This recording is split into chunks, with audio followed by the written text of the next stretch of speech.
Si ignoras lo que ocurrió antes de que nacieras, siempre serás un niño. Cicerón. Una hora con la historia, un nuevo enfoque del pasado deshaciendo mitos, con Pío Moa.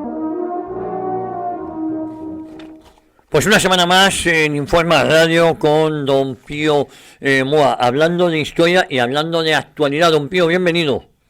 Hola, muchas gracias.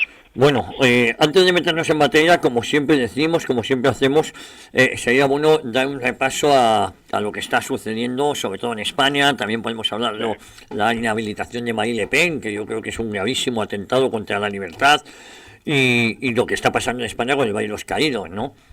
Sí, bueno, son muchas cuestiones, desde luego.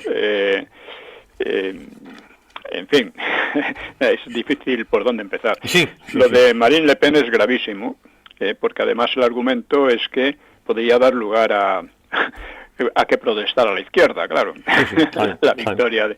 O sea, es increíble. Lo están haciendo, es más, han dicho ya abiertamente que lo iban a hacer en general, que iban a impedir que partidos que no... que no cumplieran, no que no cumplieran, sino que no obedecieran a las decisiones de Bruselas, que los iban a impedir aunque ganaran las elecciones, ¿no? Es decir, la Unión Europea, primero, no es una organización democrática. Segundo, no es una organización propiamente europea, ¿no? Yo digo que si están, entre otras muchas cosas, entre otras muchas fechorías, promoviendo una especie de invasión islámica, es porque la UE es una organización anticristiana y ven en el Islam pues un aliado, en definitiva, ¿no? Porque es anticristiana. Al ser anticristiana es antieuropea. Uno no tiene por qué ser cristiano para ver que el cristianismo es una base esencial de Europa, ¿no? Podemos hablar de otras muchas cosas. El Valle de los Caídos, vemos aquí la miseria de los obispos. Son auténticamente miserables. Es algo que no tiene palabras, ¿no? O sea, la degradación de la Iglesia es terrorífica. Bueno, ya se vio claramente cuando la profanación de la tumba de Franco, ¿no? Le deben la vida prácticamente a Franco y bueno, ¿qué más da? Pero aparte de eso, como acaba de pasar el 1 de abril, pues quería hacer una serie de, en fin, de observaciones, ¿no? De reflexiones sobre ello, ¿no? Pasa un poco, bueno, se habla de ello afortunadamente mucho más porque estamos en el año de Franco, pero debería celebrarse. O sea, claro, el problema es, ¿debe celebrarse el 1 de abril? Pues depende. Los que defendamos la unidad y la continuidad de la nación española lo podemos celebrar. En cambio, los que se identifican con el Frente Popular, pues no lo pueden celebrar, porque claro, el Frente Popular se componía de partidos separatistas que querían disgregar el país, acabar con el país, en definitiva, con la nación española, y de partidos sovietizantes que querían destruir la España histórica y real, ¿no? Estos partidos eran sobre todo el PSOE y el PC, que fueron los que dominaron durante la guerra el Frente Popular. Pero también se puede incluir a Azaña, porque Azaña empieza la República con lo que llamaba un programa de demoliciones, y lo que te quería demoler es precisamente la España histórica, la España real, para transformarla en una España que él creía que iba a ser mucho mejor, pero que no se sabe muy bien en qué consistiría, ¿no? Lo que llamaban la europeización, que es una cosa que no se entendía bien. España siempre ha sido europea, ¿no? Pero en fin. El 1 de abril también seguramente fue motivo de tristeza especial, lógicamente, para los miles de torturadores y asesinos de las checas y no checas, ¿no? Que habían sido inducidos por unos jefes del Frente Popular que se desentendieron de ellos y solo se preocuparon de huir arramblando con todos los bienes que pudieron saquear.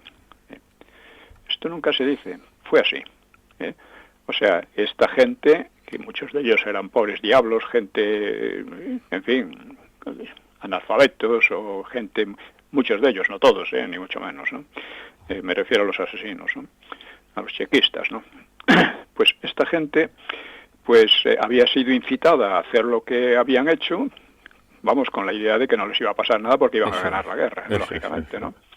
Y de repente se vieron completamente abandonados por los tipos aquellos, por los jefes, ¿no? Por los inductores, ¿no? Bueno, y unos, como sabemos, unos 15.000 de ellos pues fueron juzgados y ejecutados en la posguerra, cosa que se puede, que está, evidentemente la propaganda de esta gente siempre ha hablado de 200.000, 150.000, 50.000, 80.000, está igual, los que sean, todo menos la verdad, ¿no? Bueno, pues la verdad es que sobre la guerra civil ha habido una bibliografía enorme, ¿no? Pero en mi opinión, la inmensa mayoría muy poco seria, ¿no? Seria en el sentido de que no explican la guerra. Explican, hablan de detalles, de cosas, en ese sentido pueden llegar a ser muy interesantes, de detalles, de sucesos, en fin, hacen análisis más o menos generales, ¿no? Pero en gran parte es palabrería. Y entre tanta palabrería y tanto detallismo, pues casi siempre se olvida lo principal de aquella guerra. Es cómo se llegó a ella y qué defendía cada bando. Si no, hay que dejar esto bien claro, porque si no, no vamos a entender nada, ¿no? Claro. El Frente Popular trataba de destruir la nación histórica, la nación española, sea disgregándola, como he dicho, en varios estaditos que indudablemente iban a ser manipulados por otras potencias, ¿no? O bien rompiendo su continuidad histórica mediante la sovietización. Claro, ¿por qué lo hacían? Ellos consideraban que eso era lo progresista, que la España histórica y real era una catástrofe, era un desastre, era una cosa negativa. Una idea que viene sobre todo del 98, ¿no? De la derrota ante USA, que hizo que mucha gente dijera, bueno, es que somos inferiores, somos decadentes, esto no puede ser. Todo lo que hemos hecho en la historia es un desastre, ¿no? Claro.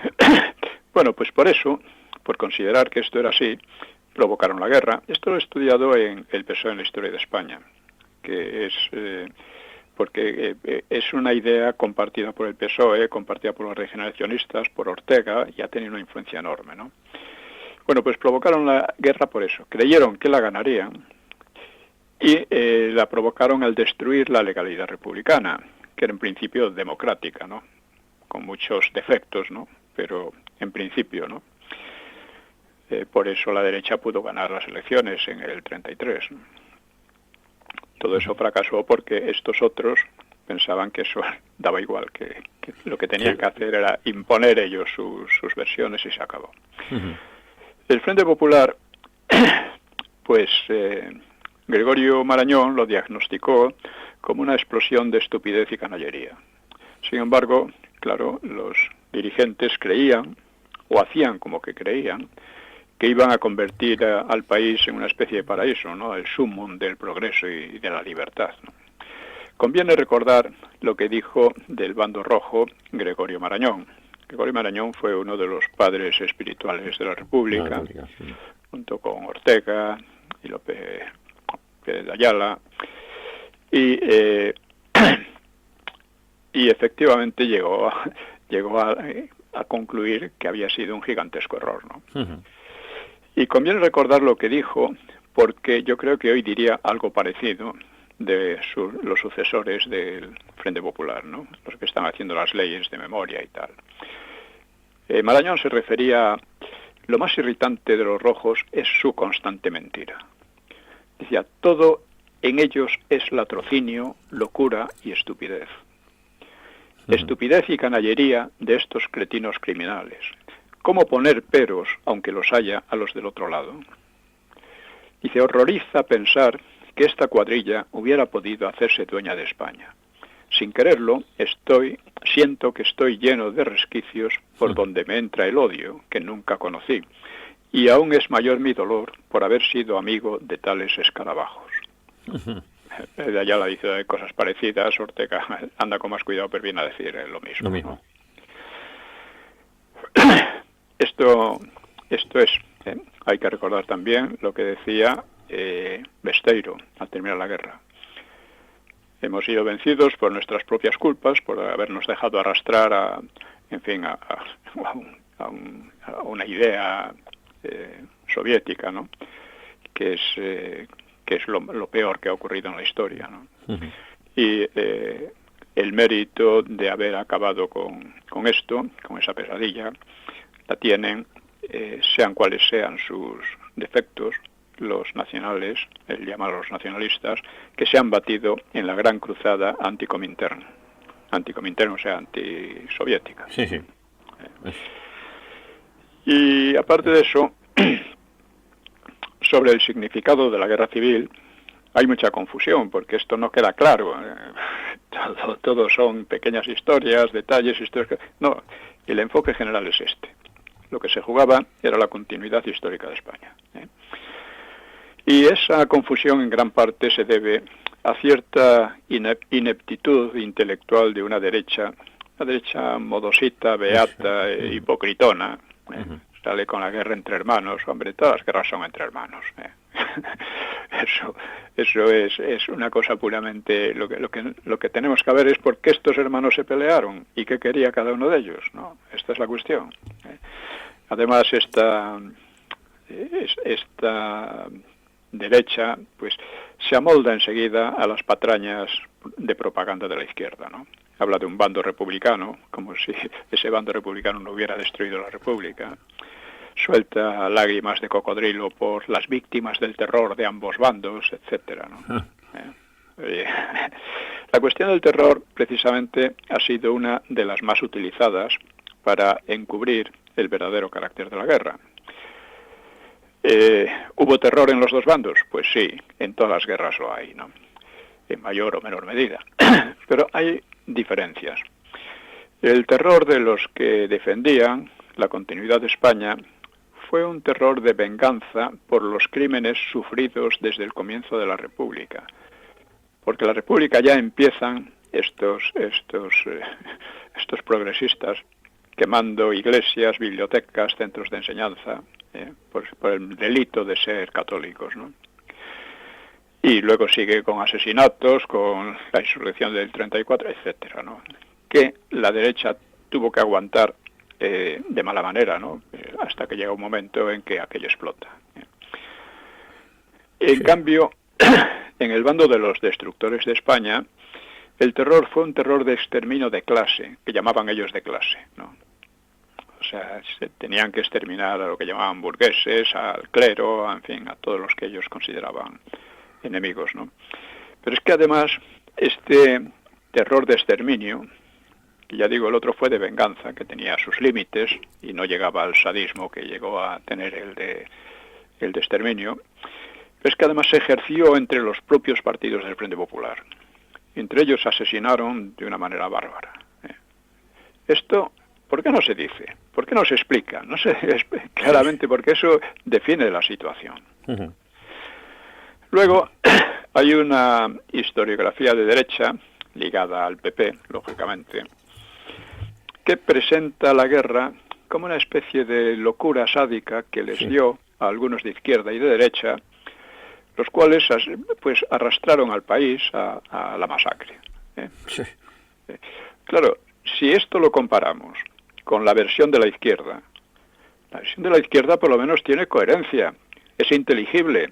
La versión de la izquierda que dice que fue una guerra entre demócratas progresistas contra fascistas o reaccionarios, que se veían amenazados precisamente por el avance de los progresistas. Bueno, esto es una patraña total, pero por lo menos intelectualmente es coherente. Sabemos a qué atenernos si nos la creemos, claro. Uh-huh.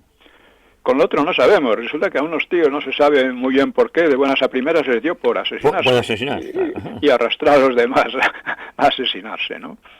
Hay que decir también que, claro, se ha dramatizado demasiado sobre la guerra civil, ¿no?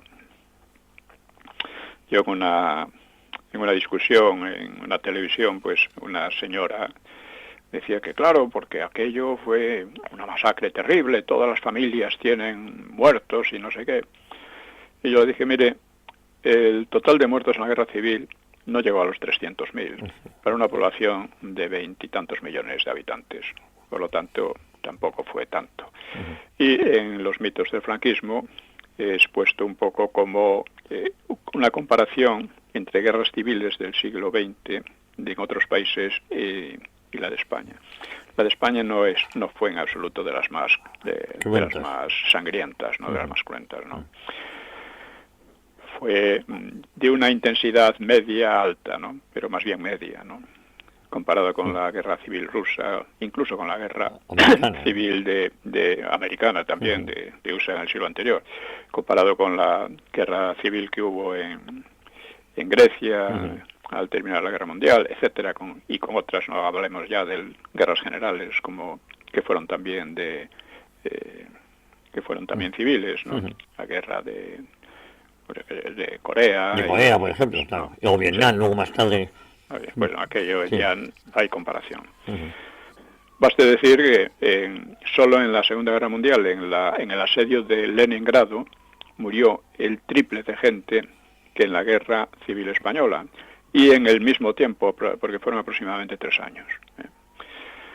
Bueno, pues he escrito sobre esto el libro Galería de Charlatanes, que me permito recomendar a los que tengan interés, porque dedico algunas entradas a personajes básicamente de derechas, como Pedro J., como Pedro Corral, como Fusi, como Víbor, Cervera Gil, Tusell, Moradiellos, Nigel Townsend, César Vidal, Óscar Alzaga o Vilches.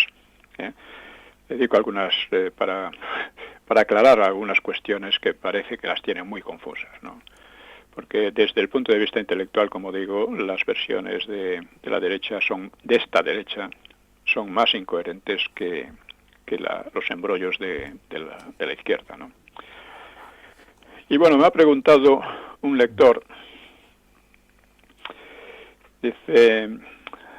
dice, usted ha explicado por qué el Frente Popular perdió la guerra, pero ¿por qué ganaron los nacionales, aunque partían de una absoluta inferioridad de medios? Bueno, le dije, una guerra no la deciden los medios, la decide la calidad de la conducción militar, porque es esa la que permite sacarles partido a los medios. O sea, con una conducción torpe, indudablemente ya le puedes echar medios y dinero y lo que sea, porque no van a hacer nada con ello. Y los nacionales tuvieron la enorme suerte de contar con un militar y un estadista excepcional como Franco. De otro modo, mi punto de vista es que habrían perdido la guerra, porque en general los nacionales eran bastante mediocres, tanto políticamente como militarmente, excepto Franco. Militarmente había generales buenos, muy buenos incluso, pero no al nivel exigido para ganar una guerra partiendo de una inferioridad de medios tan tremenda. Tan tremendo, ¿no? Claro. Porque hay que recordar, cuando terminan los primeros 3 días de la guerra, pues nos encontramos con que el Frente Popular tiene todos los medios financieros, tiene todos los centros industriales de alguna importancia, tiene casi toda la escuadra, tiene la gran mayoría de la aviación, tiene la gran mayoría de las fuerzas de seguridad, que estaban mejor entrenadas que las tropas de reemplazo, y tiene además la mitad de la oficialidad de tierra, casi la mitad, y la mayoría de los generales. Hombre, eso Prieto decía, pero bueno, estos están locos. ¿Cómo van a ganar si no tienen nada? Nosotros lo tenemos todo. Bueno, pues ganaron. Eso, en fin, es algo que se ha dado muy pocas veces en la historia, ¿no? Es decir, yo opino que en general Franco estaba muy por encima de los suyos en visión política y militar. Sin él, lo más probable es que los nacionales hubieran perdido la guerra incluso en semanas. Y a menudo los analistas pierden de vista la cuestión de la calidad de los dirigentes, porque veo también muchos analistas o historiadores franquistas que le quitan méritos. Sí, era bueno, era un buen militar, hombre, tú sabes cómo partiendo de esa situación ganó una guerra muy difícil. Bueno, esto también, claro, he analizado también en por qué el Frente Popular perdió la guerra, y es que si no la perdió en 6 meses, cuando Franco consiguió pasar unas pequeñas tropas, pero que fueron muy efectivas, ¿no? Si no ha perdido unos pocos meses, fue por los comunistas. O sea, dentro del Frente Popular, la mayor parte eran unos botarates, ¿no? Eran unos maderos. Los comunistas no. Estaban inspirados por los soviéticos, por Moscú, y estos sabían lo que se hacían, ¿no? Eran otra cosa, ¿no? Es curioso porque Azaña mismo insiste muchas veces en hasta qué punto los republicanos eran unos botarates. Los republicanos me refiero antes de la guerra. Sí. Unos botarates y unos, en fin, como lo son ahora. Él decía, solo son capaces de una política, como decía, de amigachos, tabernaria, de codicia y botín sin ninguna idea alta. Pero claro, los comunistas tenían una mística, por así decir, tenían una visión general, histórica y militar, extraída de la experiencia soviética, porque no hay que olvidar que en la guerra civil rusa, los soviéticos llegaron a estar en una situación sumamente difícil, pero terminaron ganando.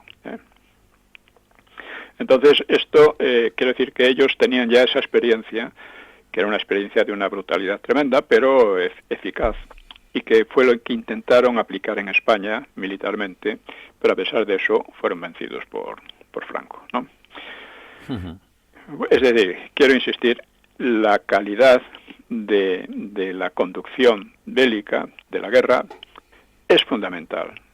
Y si nos dedicamos a hablar solamente de que si los medios, de si consiguieron esto, de si tuvieron tales aliados, claro, en una guerra cada bando busca aliados, busca hacerse con fuerzas, busca hacerse con tropas, con medios de todo tipo, etcétera, ¿no? Pero claro, eso unos lo hacen bien y otros no lo hacen bien. O unos lo hacen bien y otros lo hacen mejor.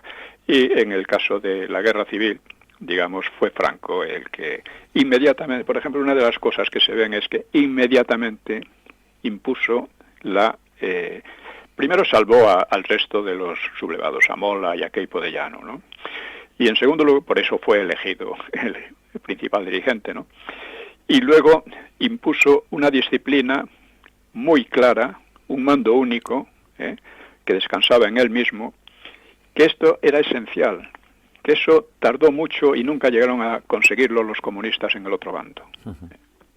Bueno, pues esto es una de las cosas principales, indudablemente. Pues es que en estas cosas se ve, ya digo, la importancia de los dirigentes, para que una de las historietas más cómicas de la propaganda y la historiografía de izquierda, y de alguna de la derecha, pues sostiene que Franco era un inepto, bueno, un militar mediocre, bueno, bastante bueno, pero tampoco gran cosa. O incluso lo comparan con Napoleón. Hombre, mire, Napoleón tuvo una importancia histórica más grande, fue más que abarcó a toda Europa, ¿no? Mientras que esto fue sobre todo de España, aunque tenía repercusiones en toda Europa también. Pero Napoleón perdió muchas batallas importantes y perdió la guerra. Franco ganó la guerra y no perdió ninguna batalla importante. No perdió ninguna batalla. En algunas fracasó, pero no es lo mismo fracasar que perder una batalla. Cuando pierdes realmente, pierdes también la iniciativa, y Franco mantuvo la iniciativa todo el tiempo. Y pues en fin, estas cosas conviene recordarlas porque son fundamentales. Máxime ahora que están tratando de destruir lo que llaman ellos resignificar el Valle de los Caídos. Es una cosa verdaderamente siniestra, no tanto por lo que hacen los socialistas. Ellos se consideran herederos del Frente Popular, se identifican con lo que llaman víctimas, o sea, con los asesinos y torturadores. Nunca han expresado el menor pesar por el genocidio que cometieron contra la Iglesia. Y nos encontramos con que los obispos, de acuerdo, nos encontramos con que los mandos militares de un ejército que desgraciadamente es de hecho un ejército cipayo, ¿no?, al servicio de otros intereses, ¿no?, Y eso puede cambiar, lógicamente, y esto la culpa no es propiamente de los militares, sino de los políticos, pero la realidad es la que es la que es, ¿no? Sí, sí, Y, en fin, pues estas cosas, ¿no? Luego he tratado en el blog también de una manera más general el tema de Rusia. Vamos a ver, Putin y Yeltsin consideraron la posibilidad de integrarse en la Unión Europea y en la OTAN. No les hicieron ni puñetero caso. ¿Por qué lo consideraron? Porque el problema a largo plazo, el problema geoestratégico, que puede desarrollarse de una manera u otra, pero para Rusia, es China. China es un país con una población gigantesca que tiene al lado Siberia, que es una extensión gigantesca y con enormes recursos y que está casi despoblada. Eso para Rusia es una amenaza permanente. Bueno, pues la política de la Unión Europea y de la OTAN ha sido expulsar a Rusia de Europa y empujarla hacia China. O sea, esto es una locura total. Bueno, pues esto, desde el punto de vista general geoestratégico, es lo que han hecho. Y, claro, esto, pues, en fin, lo hacen además insistiendo mucho en que si no es una democracia... Oiga, mire, la Unión Europea no es una democracia. Es un régimen que está imponiendo leyes y ataques a la democracia de una manera brutal. Y que además, en nombre de la democracia, ha participado con la OTAN pues en una serie de digamos, de aventuras bélicas, ¿no? De guerras que han destruido países enteros en nombre de la democracia. O sea, parece que la democracia es la destrucción. O sea, esto es lo que han hecho en Irak, es lo que han hecho en Libia, es lo que han hecho en Siria, es lo que han intentado hacer, bueno, y lo han hecho, de hecho, en realidad, en Afganistán. El caso de Afganistán es muy curioso, porque allí, en fin, USA, Inglaterra y sus satélites, como España, pues han estado casi 18 años, pues, o sea, gastándose una cantidad enorme de dinero, aplicando la tecnología militar más avanzada que tenían o aplicable a aquel territorio, y han tenido que marcharse de mala manera. Oiga, ¿cómo se explica esto? Esto requiere un análisis, ¿no?, que generalmente no se hace. Bueno, pues todo eso lo han venido haciendo en nombre de la democracia. En nombre de la democracia están tratando de impedir las elecciones. Sí. O sea, las elecciones solo valen si ganan los tuyos, y si no, no ganan. Si no, puedes impedir que ganen, ¿no? Esto verdaderamente es más que preocupante.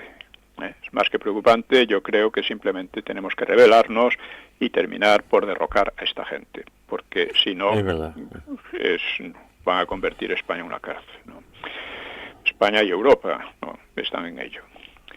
En fin, bueno, pues con esto, si acaso, podíamos... pasar al episodio de hoy, ¿no? Pasar al episodio de hoy, que seguimos siempre, ¿no?, con la cuestión del franquismo de Franco, bueno, ya que el Saunas ha tenido la buena idea Por cierto, he propuesto en Twitter que resulta que este hombre dice que va a endurecer los criterios para autorizar centros universitarios, porque dice que son muy malos.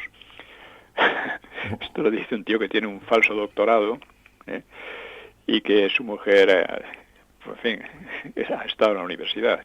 Claro, yo he propuesto que lo que quiere decir es que habría que imitar a la Universidad Complutense.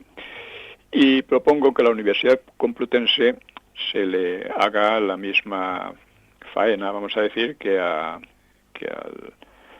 aeropuerto de Barajas, el aeropuerto de Barajas Adolfo Suárez. Entonces se podría llamar Universidad Complutense Begoña Gómez Saunas. Y quedaría muy bien. Sí. Complutense Begoña Gómez Saunas. Que eso es el tipo de universidad que quiere esta gente. Sí. Bueno, pues estamos viendo en relación con el franquismo, pues que el problema ideológico, ¿no?, y el fracaso ideológico del franquismo, ¿no? Fue en gran parte, ¿no? Porque trataba de superar tanto al marxismo como al liberalismo, ¿no? Pero el marxismo y el liberalismo democrático son teorías muy potentes que han inspirado una producción cultural muy variada y muy reconocible, ¿no?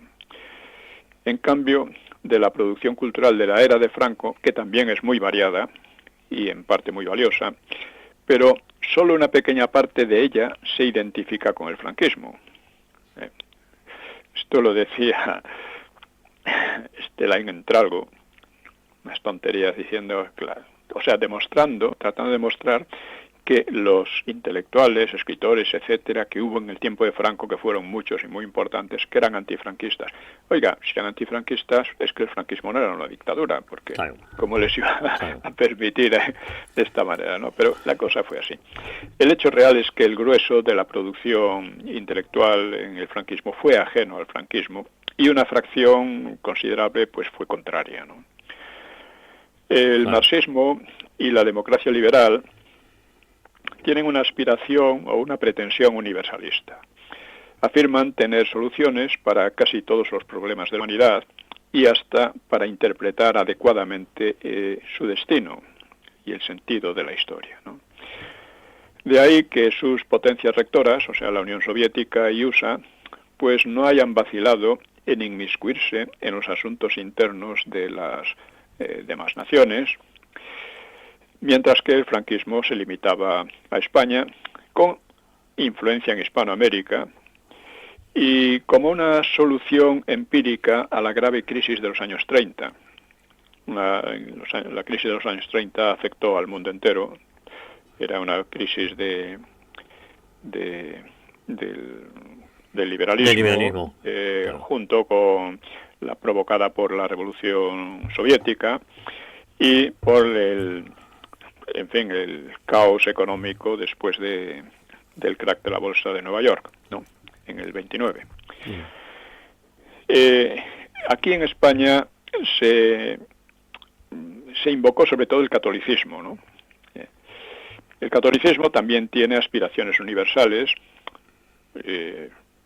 como indica su nombre, católico significa universal, creo, ¿no? Pero no es propiamente una ideología.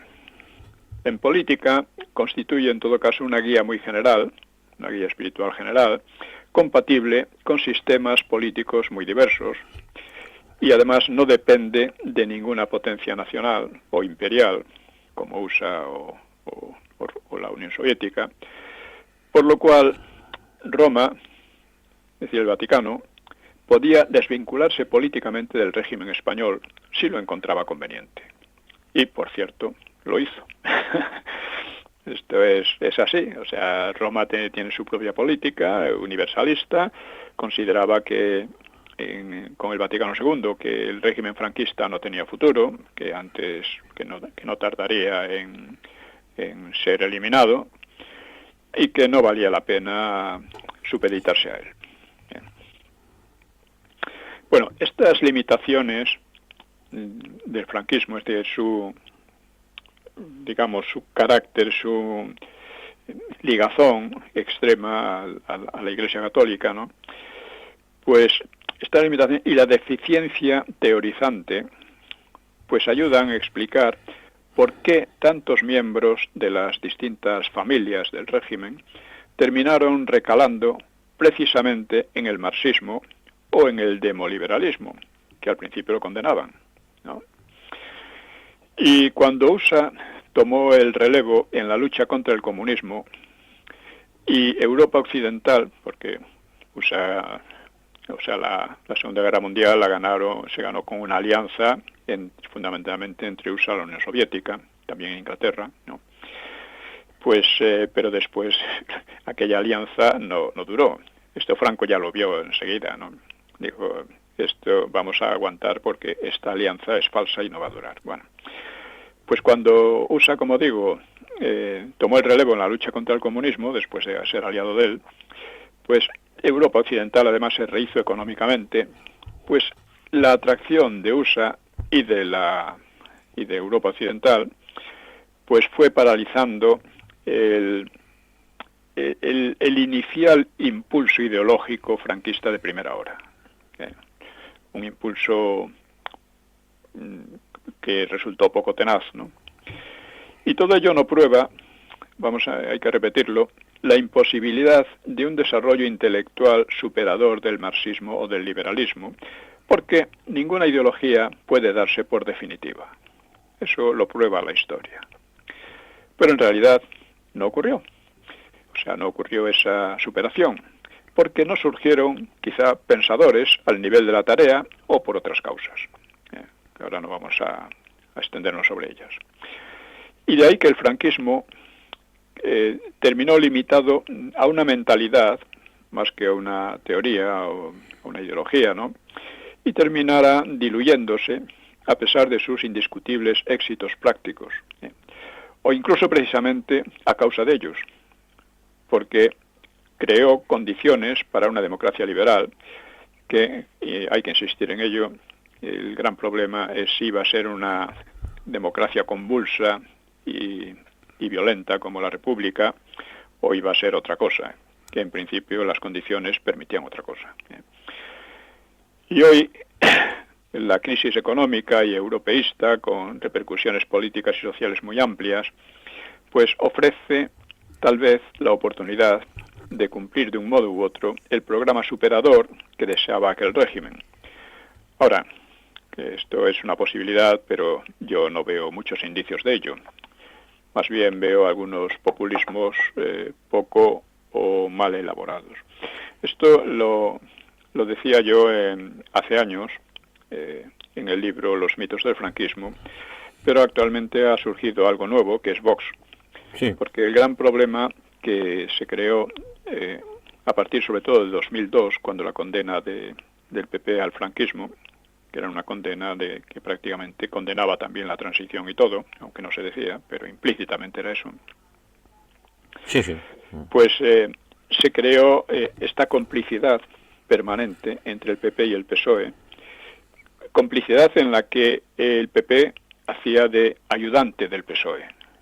O sea, la iniciativa ha estado casi siempre en manos del PSOE. Iniciativa legislativa, en fin, en general, ¿no? En la corrupción, en todo esto, y continuada por el PP. Bueno, pues si el franquismo fracasó en el plano cultural ideológico, pues vale la pena hacer unas observaciones a la evolución posterior de las ideologías que el franquismo calificaba de enemigas suyas, en grados de enemistad muy distintos. O sea, el franquismo era enemigo de la democracia liberal, pero no muy enemigo. En cambio, radicalmente enemigo del marxismo, ¿no? Del comunismo. Bueno, la Guerra Fría terminó 15 años después de la muerte de Franco, cuando se desmoronó la Unión Soviética desde el interior. Fue una cosa verdaderamente curiosa, que no pudo resistir sus propias reformas. Así como el franquismo resistió sus reformas, hizo reformas y se mantuvo perfectamente, cuando el comunismo quiso hacer reformas un poco de fondo, pues se desmoronó, porque era un régimen tan rígido que no podía tolerar esas reformas. No. Y durante los 70 años largos que duró la Unión Soviética, pues la aplicación del marxismo había exigido un régimen férreamente totalitario, o sea, un régimen de partido único, en que el partido ocupaba todo el Estado y el Estado a su vez ocupaba toda la sociedad. Toda la sociedad, sí. Esto no llegó a ocurrir ni siquiera en el nazismo, ¿no? O sea, el nazismo seguía permitiendo la libertad de mercado, ¿no? La libertad, la propiedad privada, etcétera, ¿no? El comunismo, me decía un polaco, claro, pues la dictadura de Franco, pues no era dictadura, porque aquí es que estabas completamente en manos del partido. Sí, porque, o sea, todo el mundo tenía trabajo porque se lo daba el Estado. Y si te mostrabas un poco obediente, pues perdías ese trabajo y te encontrabas prácticamente en la indigencia, teniendo que vivir de tu familia, de lo que fuera, ¿no? amigos o lo que fuera. Eso aquí en España jamás hubo nada parecido, ¿no? Eso ya lo decía Julián Marías. La economía en España en los años 40 era liberal y no tenías que depender para vivir del Estado, que era un Estado pequeño por otra parte.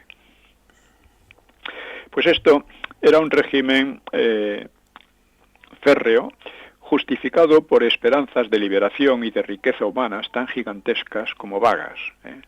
O sea, la doctrina decíamos también del Frente Popular aquí en España, que tenía la idea de que sus crímenes en definitiva, o su canallería, pues iba a abrir paso a pesar de todo, pues a una situación muchísimo mejor no solo para España, sino para la humanidad, ¿no?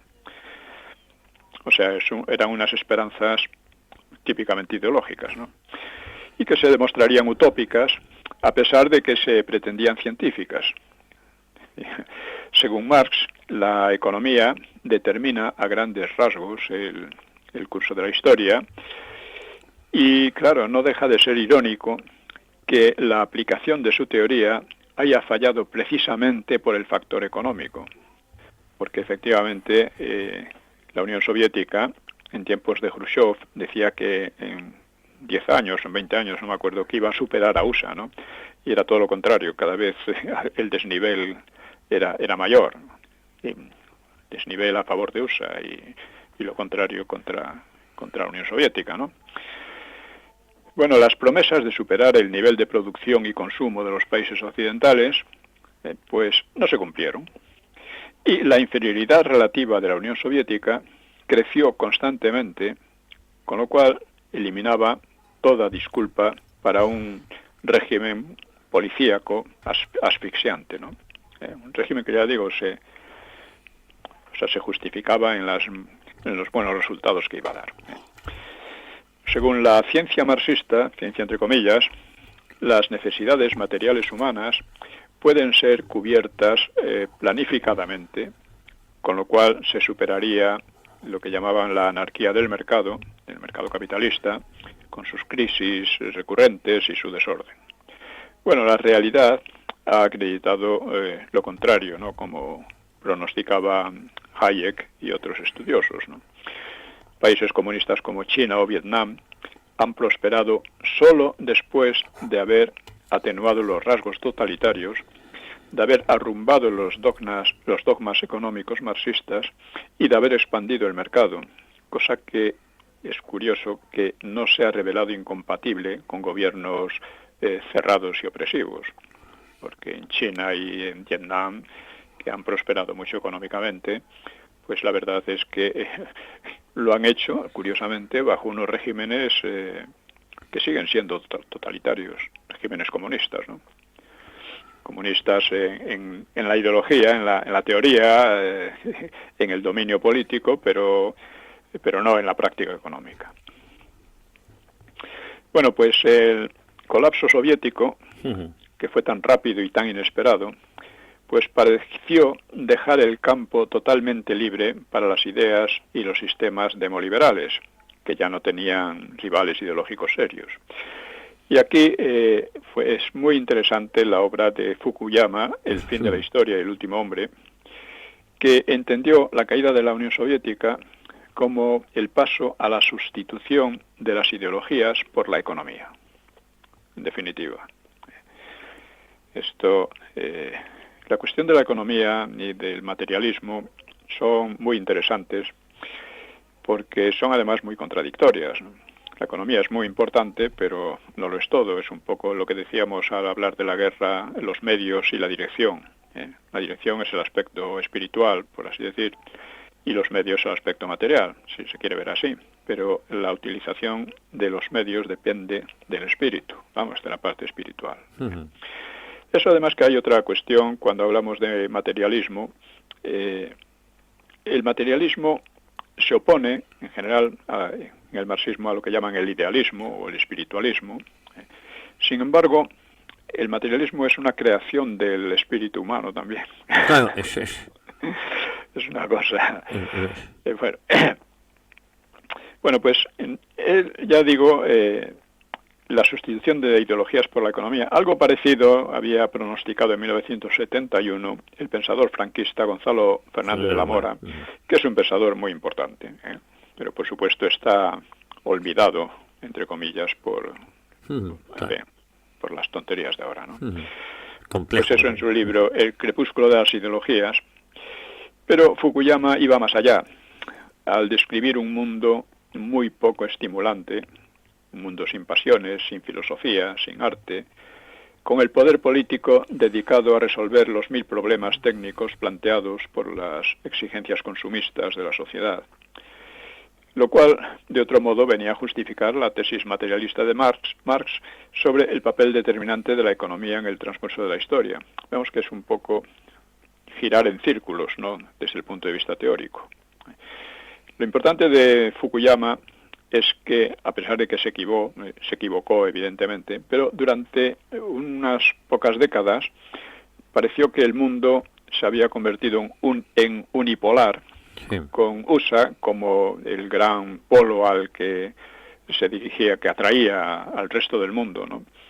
Y que además tenía no solo era por su capacidad económica, también por sus libertades, su liberalismo, que iba a atraer al resto del mundo, y si no, pues le iban a hacer entrar en razón a golpes, ¿no? Esto ha llevado a las guerras de Yugoslavia, de Irak, etcétera, etcétera, ¿no? Y estas guerras han sido fracasos enormes del superpoder. En aquellos tiempos, USA tenía los presupuestos militares equivalentes al resto del mundo entero, ¿no? Y además más avanzados técnicamente, ¿no? Bueno, pues a pesar de todo, todas esas aventuras han fracasado y ahora estamos ante la aventura de Ucrania, que si no se controla puede llegar a convertirse en una tercera guerra mundial, de consecuencias que, vamos, no sabemos, serían absolutamente catastróficas, ¿no? Bueno, pues la caída de la Unión Soviética motivó grandiosas expectativas en Occidente. Sobre los escombros del sovietismo y la Guerra Fría, pues debía imponerse un nuevo orden mundial, sin guerras, bajo el imperio de la ley y orientado por una comunidad de intereses y valores universales, supuestamente universales, basados en el comercio, con el inglés como lengua de cultura y comunicación superior. Esto no se decía, pero iba implícito, ¿no? Nosotros sufrimos una verdadera colonización por el inglés. Hace poco he visto al rey hablando delante de un gran cartel que ponía "Wake up Spain", o sea, despierta España. Es increíble, ¿no? El rey de España, supuestamente. Sí. Bueno, es decir, el fin de las utopías, pues debía dar paso a una comunidad internacional presuntamente racional y pacífica, aunque esa esperanza también tenía mucho de utópica. Y las autoalabanzas que se prodigaban los adalides del nuevo orden, pues no convencían al resto del mundo. En el exterior de USA y la Unión Europea han ido tomando cuerpo pues nuevas grandes potencias, como China y Rusia especialmente, y otras regionales, como Irán o Turquía, ¿no?, y la India. O sea, grandes potencias poco dispuestas a seguir las instrucciones, las presiones o los criterios de la única superpotencia que subsistía, que era USA, pero que ya no es así, ya estamos en un mundo multipolar, ¿no? Multipolar, muy diferente. Sí.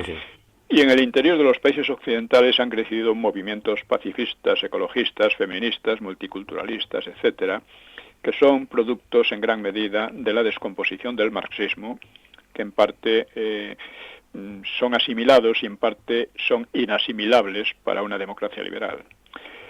Y estas democracias liberales, autoconsideradas garantes de la paz, pues han desatado subversiones, guerras civiles y guerras abiertas, ¿no?, que de momento han perdido, dejando, como he dicho, un panorama caótico y sangriento, pues en Irak, Afganistán, Libia, Siria, ahora Ucrania, ¿no?